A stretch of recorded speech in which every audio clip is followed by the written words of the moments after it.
दोस्तों, भारतीय टी20 क्रिकेट के इतिहास में एक ऐसा पन्ना जुड़ गया है जिसे फैंस और मैनेजमेंट कभी याद नहीं रखना चाहेंगे। इंग्लैंड के दौरे पर गई वर्ल्ड चैंपियन टीम इंडिया को 5 मैचों की टी20 सीरीज में 4-0 से क्लीन स्वीप का सामना करना पड़ा है। सीरीज का पहला मैच बारिश की वजह से रद्द हो गया था, लेकिन उसके बाद खेले गए चारों मुकाबलों में इंग्लैंड ने हर डिपार्टमेंट में टीम इंडिया को आउट क्लास किया। आखिरी और चौथे टी20 मैच में भी भारतीय टीम को एक बड़ी हार झेलनी पड़ी।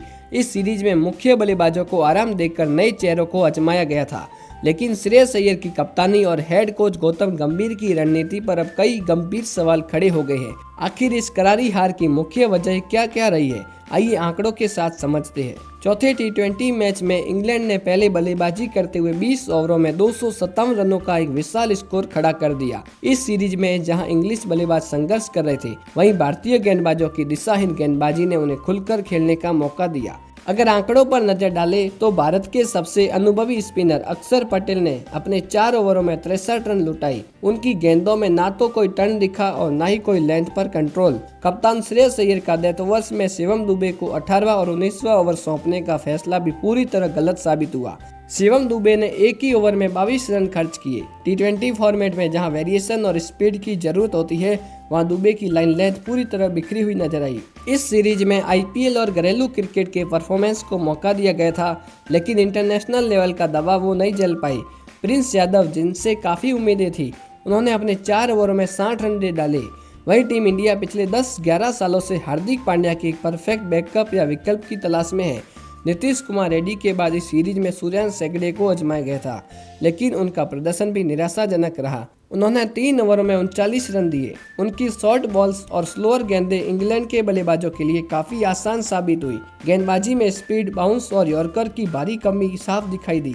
258 रनों के नामुमकिन से लक्ष्य का पीछा करने उतरी भारतीय बल्लेबाजी की शुरुआत बेहद खराब रही। युवा ओपनर अभिषेक शर्मा मात्र 5 गेंदों में 3 रन बनाकर जोफ्रा आर्चर का शिकार बने। इसके बाद मिडिल ऑर्डर भी दबाव नहीं झेल सका।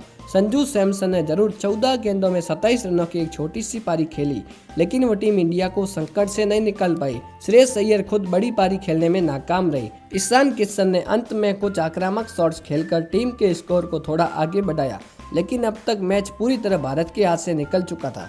यहाँ सिलेक्शन पर भी सवाल उठते हैं कि जब सीनियर खिलाड़ी फ्लॉप हो रहे थे तो वैभव सूर्यवंशी जैसे इनफॉर्म युवा बल्लेबाजों को प्लेइंग 11 में मौका क्यों नहीं दिया गया। गौतम गंभीर के कार्यकाल में यह टीम इंडिया के लिए एक बहुत बड़ा वेकअप कॉल है। युवा खिलाड़ियों को मौका देना सही है, लेकिन इंटरनेशनल लेवल पर आपकी कप्तानी और प्लानिंग दोनों का मजबूत होना जरूरी है। इंग्लैंड ने व्हाइट बॉल क्रिकेट में शानदार कमबैक किया है। वहीं टीम इंडिया को अपनी टी20 अप्रोच और खासकर lower middle order bowling option पर दोबारा गहराई से विचार करना होगा। दोस्तों, इस 4-0 की हार की आपके हिसाब से सबसे बड़ी वजह क्या रही? खराब कप्तानी, कमजोर गेंदबाजी या सिलेक्शन में चूक? अपने विचार कमेंट बॉक्स में जरूर शेयर करें। क्रिकेट की हर बड़ी और इन डेप्थ एनालिसिस के लिए चैनल को अभी सब्सक्राइब करें। मिलते हैं अगले वीडियो में।